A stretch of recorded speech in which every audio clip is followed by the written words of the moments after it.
ఎన్నికల సమయంలో కాంగ్రెస్ ఇచ్చిన హామీలు అమలు చేసిందా అంటే 100% అమలు చేసిందా?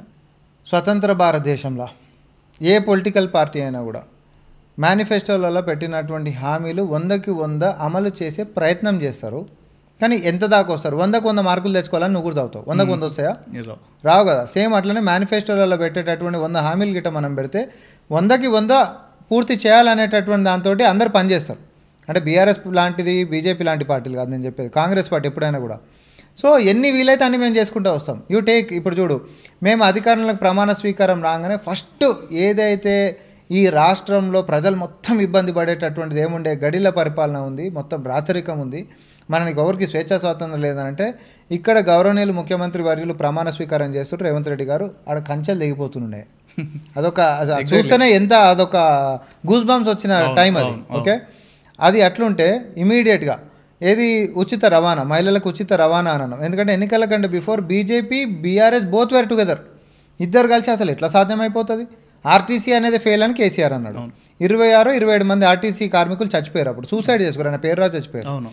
అసలు ఎవడు కాపాడుతాడని, బ్రహ్మదేవుడు కూడా కాపాడలేడు అన్నటువంటి ఆర్టీసీని మేము ఉచితం సాధ్యం ఎట్లా కాదో చూపిద్దామని చెప్పేసి మనం రాగానే 48 గంటలల్లో ఉచిత రవాణాని మేము ఇంప్లిమెంట్ చేసినాం.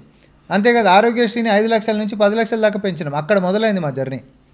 అక్కడ నుంచి మొదలు పెట్టుకుంటే ఈరోజు రైతు భరోసా 12,000 రూపాయలు నిన్నబడ్డాయి 17 లక్షల చిల్లర మంది రైతులకి. ఎకరం లోపే, ఎకరం వరకు పడ్డాయి, ఎకరం వరకు పడ్డాయి. సో ఫేసెస్ వైజ్ చేస్తున్నాం.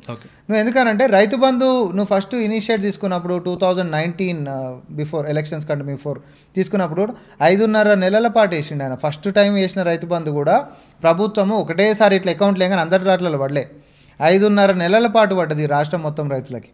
కానీ మేము వచ్చిన తర్వాత మొన్ననేమో ఒకటే దఫా 30 రోజులలో వేసినాం, ఈసారి 40 రోజులలో వేస్తాం. మార్చి 31 కల్లా చేస్తాం, మార్చి కల్లా 31 కల్లా చేద్దామన్నాం. అంతలోపు మేము చేసి చూపిస్తామని మేము అంటున్నాం. ఇప్పుడు మీరు ఫస్ట్ అయితే రైతు భరోసా కింద 7,500 ఎకరానికి ఇస్తున్నారు. సో దాన్ని 6,000కి తీసుకొచ్చారు. లాస్ట్ సీజన్ వానాకాలం సీజన్లో అసలు రైతు బంధు అలే రైతు భరోసా అసలు అకౌంట్లోనే పడలేదు కదా, దాన్ని స్కిప్ చేస్తారు ఎందుకు? ఇప్పుడు ఒకటి ఆ రోజు ఉంటున్నటువంటి విధానాలలో మనం రైతు రుణమాఫీకి ప్రాధాన్యత ఇచ్చినాం. ఎందుకంటే 2 లక్షల వరకు ఉంటున్నటువంటి రుణమాఫీ కావాలన్నా లేకపోతే రైతు భరోసా మీద మనం ఫోకస్ పెడదాం అనేటటువంటి ప్రయారిటీ మనకు వచ్చినప్పుడు రుణమాఫీ పెద్ద భారం. ఎందుకనంటే ప్రతి ఒక్కరు అప్లోడ్ వచ్చి అడుగుతున్నటువంటి పరిస్థితి బ్యాంకులలో. ఎందుకంటే అది వస్తే ఇంకింత రుణం మళ్ళీ 2 లక్షల దాకా రుణం పుట్టేటటువంటిది పెద్ద ప్రయారిటీ కదా ఎవరికైనా. సో ఆ ప్రయారిటీ బేస్ మీద ఖచ్చితంగా మా యొక్క ప్రభుత్వము ఆ విధానాన్ని తీసుకున్నాము. రైతు రుణమాఫీ చేయాల్సిందే అని అనుకున్నాము. 21,000 చిల్లర కోట్ల రూపాయలు మేము రుణమాఫీ చేసి చూపించినాము. సో మీరు రుణమాఫీ చేసినారని మీరు అంటారు కదా. సో బేసిక్గా నా ఫ్యామిలీ సర్కిల్లో నేను చూసుకుంటే మా కజిన్స్ కొందరికి అలాగే ఇంకా 2 లక్షల లోపే ఉందట రుణమాఫీ, కానీ కాలేదు, మాఫీ కాలేదు. అంటే దేని గురించి కాలేదు? కారణాలు ఉండాలి. So there are several reasons. మనం ఇది చర్చించుకోవాలంటే ఫస్ట్ ఆఫ్ ఆల్ జియో కాప్ వచ్చినప్పుడు కుటుంబం మొత్తం యూనిట్ని లెక్క తీసుకొని 2 లక్షల వరకు రుణం ఉండాలి. సపోజ్ ఇప్పుడు ఒకటే రేషన్ కార్డు మీద ఉండి 2 లక్షల వరకే రుణం ఉందనుకో, అది ఇద్దరు ఉండని ముగ్గురు ఉండని. సపోజ్ ఒకరి పేరు మీద 60,000, ఇంకొకరి పేరు మీద 70,000, లేకపోతే ఇంకొకరి పేరు మీద 70,000 ఉన్నా కూడా అప్పుడు ఏమైతే 2 లక్షల వరకే ఉంటుంది కాబట్టి వాళ్ళు రుణమాఫీ అయిపోతుంది.